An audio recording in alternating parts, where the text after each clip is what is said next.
बड़ा ससुराल। जतिन एक सॉफ्टवेयर कंपनी में काम करता था। उसके पास अच्छी डिग्री के साथ साथ अच्छी नौकरी होने के बावजूद भी वह अभी तक सिंगल ही था। जतिन के माता पिता शहर से कुछ ही दूरी पर एक छोटे से गांव में रहा करते थे। ऐसा नहीं था कि मम्मी पापा उसके लिए लड़कियां नहीं ढूंढ रहे थे, लेकिन अच्छी पढ़ाई करने के बाद भी अब जैसी लड़की जतिन को चाहिए थी वैसी लड़की गांव में मिल नहीं पा रही थी। अरे भाई, इतनी अच्छी पर्सनालिटी है, तेरी सैलरी भी ठीक ठाक है, फिर आज तक सिंगल रहने का कारण क्या है? भाई, मम्मी पापा ट्राई कर रहे हैं, कोई अच्छी लड़की मिल जाए तो शादी करा दें। देख भाई, शादी करने के लिए तू आज तक मम्मी पापा के ऊपर निर्भर है, इसलिए 30 साल की उम्र में भी सिंगल है। अरे भाई, इतने डेटिंग ऐप हैं, तो खुद कोई कंफर्टेबल सा मैच देखकर बात आगे बढ़ा ले। अरे नहीं यार, पता नहीं कैसे कैसे लोग आते होंगे इस तरह के ऐप पर। मुझे यकीन नहीं है इन सब पर। मम्मी पापा ही ठीक है शादी और रिश्तों के लिए तो। अरे कौन सी सदी से उठकर आया है भाई तू? मैंने टिंडर से ही डेट किया था तेरी भाभी को। वो तुझे ऐसी वैसी लगती है? अपने पसंद की लड़की जिससे आपके विचार मिलते हों उसे ढूंढकर शादी करना कोई गलत काम नहीं है, और यह बहुत अच्छा और आसान तरीका है। आप किसी लड़की से मिलो, खुलकर उसे सारी बात बताओ। आप रिश्ते से क्या चाहते हो, क्या पसंद है और क्या नापसंद है। अगर आपको लगे कि हाँ भाई, मैं इस लड़की के साथ अपनी जिंदगी गुजर कर सकता हूँ तो ठीक है, नहीं तो किसी और से बात करो। जबकि मम्मी पापा जो रिश्ता लाएंगे तो खुलकर अपने मन की बात उससे नहीं कह पाएगा, और सारी जिंदगी तुझे बस एडजस्टमेंट ही करना पड़ेगा।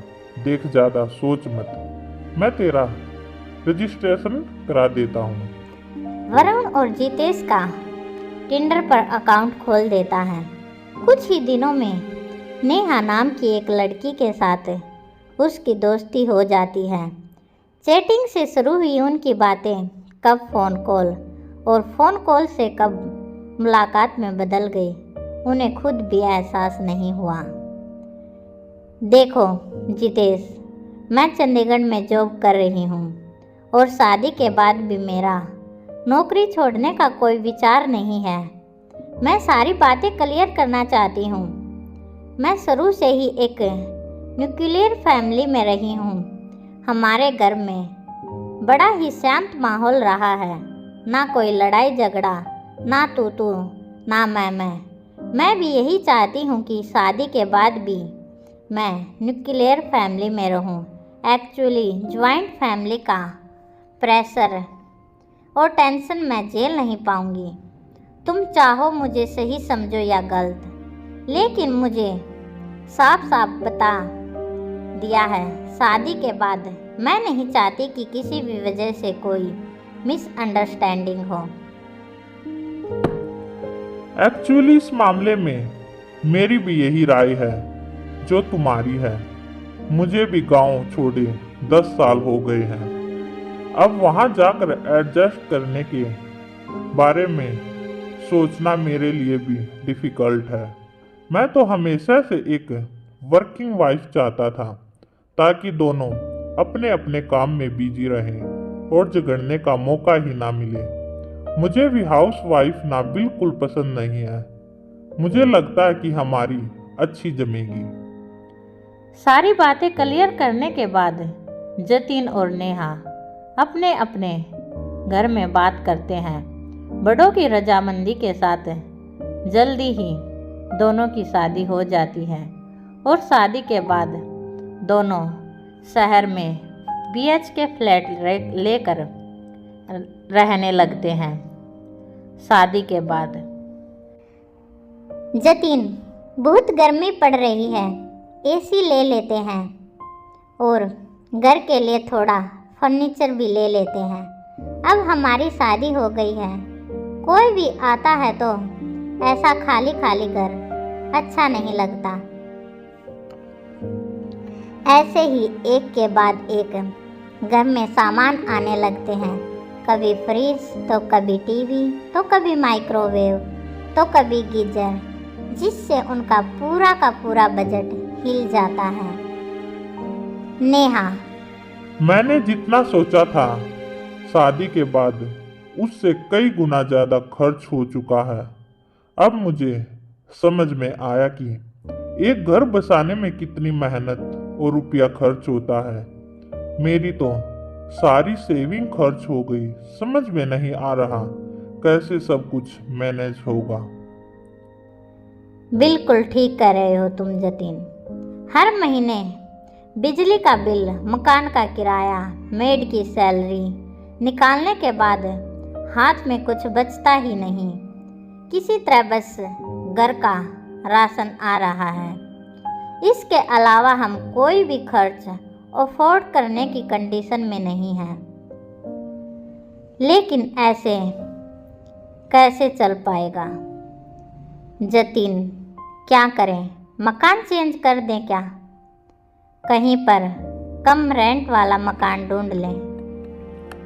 पहले ही मेरा ऑफिस हमारे घर से इतना दूर है कि ऑफिस से आने जाने में ही मेरी सैलरी का एक हिस्सा ट्रांसपोर्ट में खर्च हो जाता है। अब अगर हमें सस्ता मकान चाहिए तो और इंटीरियर में जाना होगा, मतलब मुझे ऑफिस पहुंचने में ही 2-2.5 घंटे लग जाएंगे। मैं आज सोच रहा हूँ अगर हमें फ्लैट का किराया ना देना पड़े तो कितना अच्छा होता। हमारी अच्छी खासी सेविंग हो जाती, क्योंकि 30,000 तो हमें सिर्फ मकान का किराए में ही खर्च करने पड़ रहे हैं। लेकिन ऐसा होगा कैसे? इस मकान की कीमत समझ रहे हो कितनी है? हमारी फाइनेंशियल कंडीशन ऐसी नहीं है कि हम अभी कोई फ्लैट खरीद सकें। एक आइडिया है नेहा, अगर तुम तैयार हो तो बात बन सकती है। क्या आइडिया है? साफ साफ बताओ ना। देखो, मेरा एक घर गांव में, अगर हम कुछ दिन के लिए गांव में जाकर रहें और गांव वाले अपने पुश्तैनी मकान में से अपना हिस्सा मांग ले तो उन रुपयों से हम शहर में आराम से अपने लिए एक फ्लैट खरीद सकते हैं।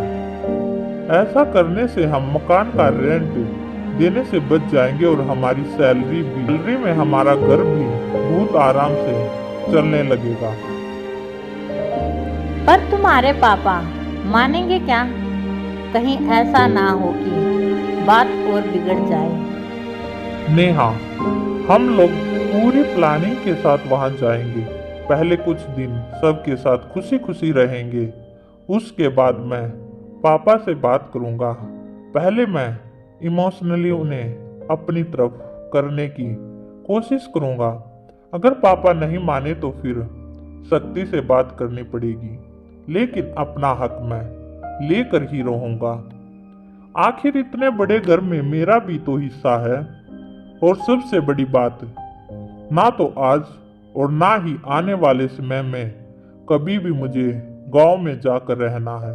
तो समझदारी तो इसी में है ना कि मैं अपने हिस्से की प्रॉपर्टी को बेचकर शहर में अपने रहने का इंतजाम कर लूं।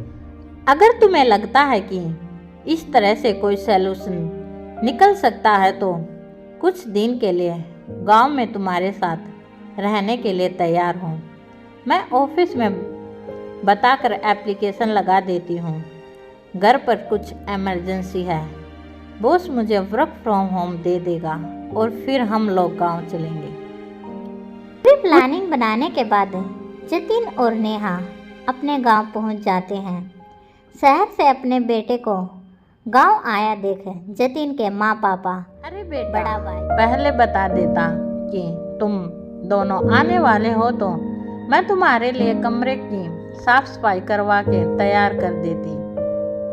आराम से कमरे की सफाई करवा दो माँ। अब मैं आया हूँ तो जल्दी से जाने वाला नहीं हूँ। अरे बेटा, यह तो बहुत अच्छी बात है। मेरे लिए इससे बड़ी खुशी की बात क्या होगी कि मेरा बेटा मेरे साथ रहेगा। कमरे में जाने के बाद जतिन, मैं पूरा दिन वर्क फ्रॉम होम करूँगी तो यहाँ घर के काम को लेकर जिक जिक तो नहीं होगी ना। मैंने तुम्हें पहले ही बता दिया था, मुझे इस तरह के माहौल में रहने की आदत नहीं है। अरे कुछ दिन की बात है, अगर कोई कुछ बोलेगा तो जेल लेना। हमें कौन सा यहाँ हमेशा के लिए रहना है। वो भी है। अगली सुबह जतिन और नेहा अभी अपने कमरे में सो रहे थे कि उसे बाहर से भाभी के दरवाज़ा खटखटाने की आवाज़ सुनाई देती है। देवर जी, चाय बन गई है। अगर आप लोग जग गए हैं तो आपकी चाय आपके कमरे में दे दें। ठीक है भाभी जी, दे दीजिए। मीना कुछ ही देर में चाय उनके कमरे में ही दे जाती है। चाय पीने के बाद नेहा जल्दी से रेडी होती है और अपना लैपटॉप लेकर काम करने बैठ जाती है। सुबह के 10 बज गए थे। जतिन, तुम्हें पता है ना, मुझे सुबह ब्रेकफास्ट करने की आदत है। कुछ दिन के लिए यहाँ पर कुक लगवा देते हैं। अब पता नहीं कब नाश्ता बनेगा, कब मुझे मिलेगा भी या नहीं। क्या पता भाभी ये सोच रही हो कि मैं जाकर उसके साथ नाश्ता बनवाने में मदद करूंगी। नेहा अभी अपने पति जतिन से बातें कर रही थी कि उसकी जेठानी नाश्ते की 2 प्लेट लगाकर उनके कमरे में ले आती है।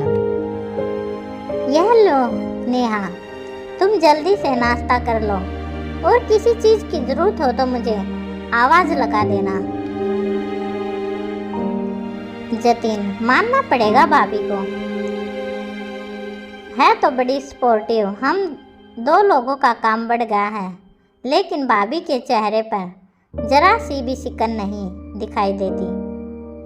शाम के समय जब मीना चाय लेकर उनके कमरे में आती है, भाभी, आई एम रियली सॉरी, आपको सारा काम अकेले ही करना पड़ रहा है, लेकिन मुझे ऑफिस का काम करना पड़ता है, इसलिए मैं आपकी मदद नहीं कर पा रही हूँ। अरे पगली, तुम्हें किसने कहा है मुझे काम करने में कोई दिक्कत है? अरे काम तो मैं रोज ही करती हूँ और तुम लोग कुछ दिन के लिए आए हो, बस खुशी खुशी हमारे साथ रहो। इससे ज़्यादा मुझे और कुछ नहीं चाहिए। भाभी, कुछ दिन की बात नहीं है। दरअसल हमारा 2 महीने रुकने का प्लान है। मतलब अगर आपको कोई दिक्कत हो रही हो तो आप किसी को घर के कामों में मदद करने के लिए रख लीजिए ना। अरे बाबा, यह काम वाम की चिंता तुम मुझ पर छोड़ दो। तुम बस अपने ऑफिस पर ध्यान दो, घर मैं संभाल लूंगी। यूं ही कुछ दिन बीतने के बाद, अरे बेटा नेहा देख, मुझे पता है कि तुम साड़ियाँ पहनने की आदत नहीं है, तो क्यों दिन भर साड़ी में लिपटी रहती हो? तुम्हें दिक्कत होती होगी ना बेटा। मम्मी जी, वो मैं बस थोड़े काम गांव के माहौल को देखते हुए साड़ियाँ पहन रही थी। अरे बेटा, गांव वालों का क्या है? गांव वालों के हिसाब से थोड़ा ना हमारा घर चलेगा। तुम बाहर निकलते हो, नौकरी करते हो, हम सब समझते हैं, कोई दिक्कत नहीं बेटा। तुम जैसे कपड़े शहर में पहनती थी वैसे ही कपड़े यहाँ पहन सकती हो, बस कपड़े थोड़े सभ्य होने चाहिए। इसके अलावा हमें तुम्हारे पहनावे से कोई दिक्कत नहीं है। सासू माँ की बात सुनकर नेहा बहुत हैरान थी। जिसने आज तक अपनी सहेलियों से सास के बारे में जितने भी किस्से कहानियां सुने थे, उसकी सास उनके बिल्कुल अलग थी। उसने तो आज तक यही सुना था कि सासू माँ साड़ी पहनने पर, सर पर पल्लू ना रखने पर ताने मारती हैं और यहाँ उसकी सास उसे साड़ी ना पहनने की हिदायत दे रही थी। उन्हें उसके काम से करने में भी कोई दिक्कत नहीं थी, यहाँ तक कि ससुराल में भी उसे अपने कमरे में बैठे बैठे चाय नाश्ता खाना समय पर मिल रहा था। जैसे यकीन ही नहीं हो रहा था कि वह इतने बड़े ससुराल में अभी तक खुशी से रह रही है। जतिन, हमें यहाँ आए 15 दिन हो गए हैं। मुझे लगता है कि अब तुम्हें पापा जी से बात कर लेनी चाहिए। तुम जितना देर करोगे ना, दिक्कत उतनी ही बढ़ती जाएगी। और वैसे भी मेरे वर्क फ्रॉम होम की टाइम लिमिट खत्म होने वाली है।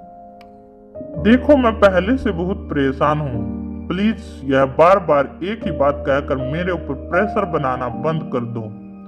मुझे अच्छी तरह याद है कि हम यहाँ किस काम के लिए आए थे, मैं भूला नहीं हूँ। लेकिन घर का माहौल तो देखो, सब लोग हमारे आने से कितने खुश हैं। मम्मी पापा तो इतने खुश हैं कि जैसे उन्हें पता नहीं कि क्या मिल गया है।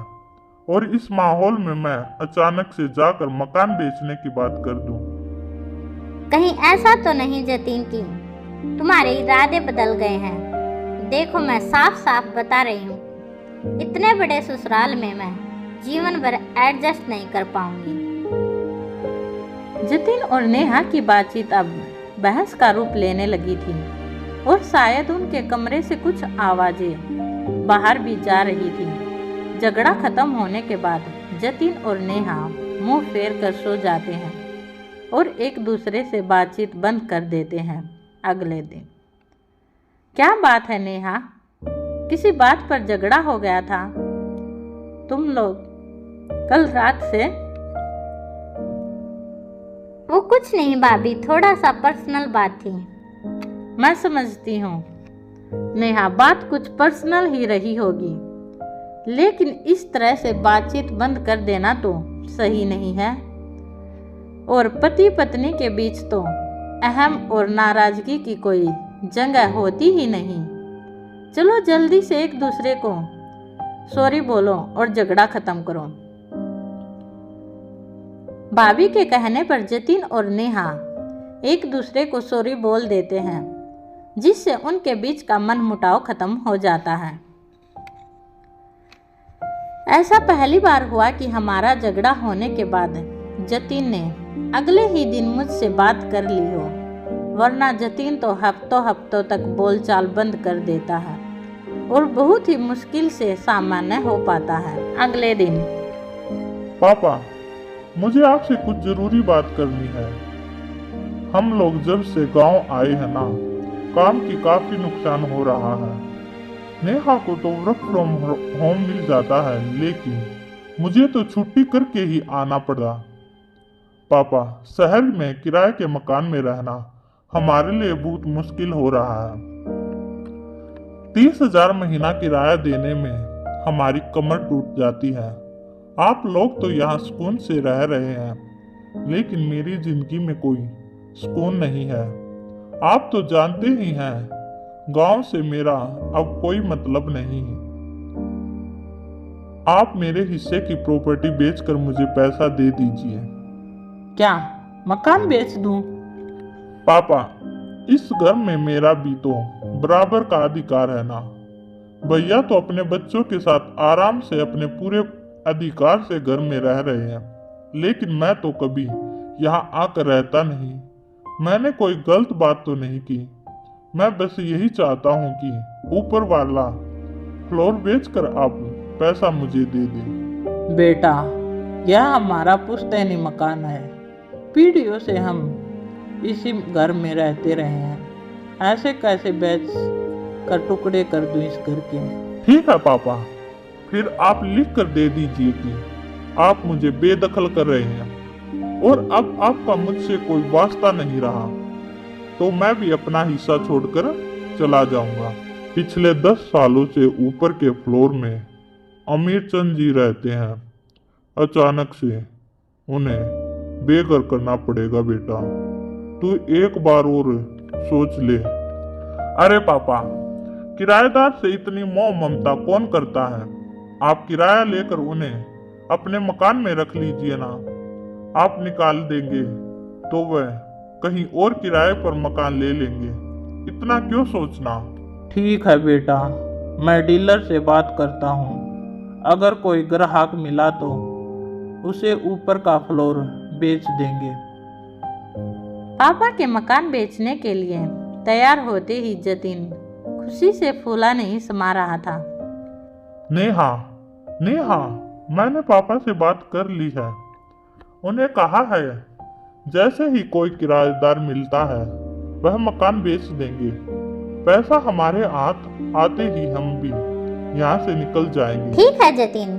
अच्छा, भाभी जी पूछ रही थी शाम को खाने में क्या खाओगे, उन्हें बता देना। अरे वो अपनी मर्जी से बना ले जो उन्हें बनाना होगा। मैं क्या बोल रहा हूँ, तुम क्या जवाब दे रही हो। अरे वो इतनी चिंता कर रही है तो तुम अपनी पसंद नहीं बता सकते थे? देख रहा हूँ कि जब से तुम यहाँ आई हो बड़ा चेहरा खिला खिला रहता है तुम्हारा।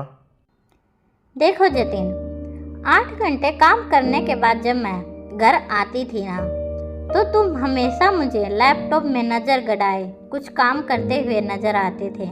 मैं चाहे कितना भी तुमसे कहूँ कि मेरे साथ समय बिताओ, मुझसे बातें करो, लेकिन तुम्हारे पास मेरे लिए कभी समय ही नहीं होता था। मैं जब से यहाँ आई हूँ, भाभी के रूप में मुझे एक सहेली मिल गई है। शाम को ऑफिस ख़त्म होने के बाद मैं भाभी के साथ बैठकर ढेर सारे गप्पे लगाती हूँ, जिससे मेरा ऑफिस की सारी थकान और स्ट्रेस दूर हो जाता है। अगर तुम्हारे और मेरे बीच में किसी बात को लेकर गर्मा गर्मी या बहस हो भी जाती है ना, तो जतिन, माँ जी और भाभी के साथ समय बिताने पर मेरा मन हल्का हो जाता है और मैं हमारे बीच की कड़वाहट को भूल जाती हूँ। इसलिए आजकल मेरा मूड अच्छा रहता है। नेहा का जवाब सुनकर जतिन थोड़ा हैरान था। 2-3 दिन बाद पापा जतिन के पास आते हैं। बेटा जतिन, प्रॉपर्टी डीलर से बात हो गई है। एक पार्टी है जो हमारा घर खरीदने के लिए तैयार हो गई है। तेरा हिस्सा है, इसलिए तू देख ले बेटा, कितने में बेचना है, कैसे सौदा करना है। नेहा, हम जिस वजह से यहाँ आए थे ना, आज हमारा मतलब हल हो गया। लेकिन पता नहीं क्यों मुझे कुछ अजीब सा महसूस हो रहा है, जैसे कुछ छूट रहा है मेरे हाथ से।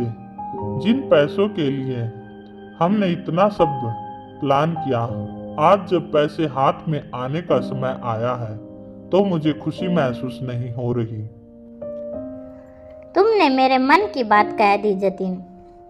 मुझे भी इस घर के 2 टुकड़े करना अच्छा नहीं लग रहा। पिछले 1 महीने से सब ने हमारी खुशी के लिए क्या कुछ नहीं किया। हमारी पसंद नापसंद, हमारी छोटी से छोटी ज़रूरत का ख्याल रखा, और जाते हुए हम इन लोगों को इतनी अच्छाई के बदले क्या देकर जा रहे हैं। उनके इस आशियाने के 2 टुकड़े अगर आज हमने अपना हिस्सा बेच दिया ना जतिन, तो वापसी के सारे दरवाजे हमारे लिए हमेशा के लिए बंद हो जाएंगे। और इतने अच्छे परिवार को कुछ रुपये के लिए मैं गंवाना नहीं चाहती। भाभी की अच्छाइयों का बदला मैं इस तरह नहीं चुका सकती। बल्कि सच बताऊं तो मेरा यहाँ से वापस जाने का दिल नहीं कर रहा। मैंने सोचा था कि इतने बड़े ससुराल में रहना बहुत तकलीफ दे और कठिन होगा, लेकिन सच बताऊं तो मैं जब से यहाँ आई हूँ, मुझे कभी किसी बात की दिक्कत महसूस नहीं हुई। भाभी के साथ रहकर मैंने बहुत से काम सीखे हैं, जिन कामों के लिए पहले मुझे नौकरों पर निर्भर रहना पड़ा था, वह काम मैं खुद अपने हाथ से बड़े आराम से कर सकती हूँ। मुझे पैसा नहीं चाहिए जतिन। हमें अपने खर्चों को अपनी आमदनी के हिसाब से व्यवस्थित करना होगा। पापा को मना कर दो, हमें कोई मकान नहीं बेचना। बल्कि जाते हुए सबसे यही वादा करो कि जितना जल्दी हो सकेगा हम फिर यहाँ लौट कर आएंगे। जल्दी वापस लौटने का वादा करके जतीन और नेहा वापस शहर को लौट जाते हैं। अगर कहानी अच्छी लगे तो प्लीज़ चैनल को सब्सक्राइब करें। धन्यवाद।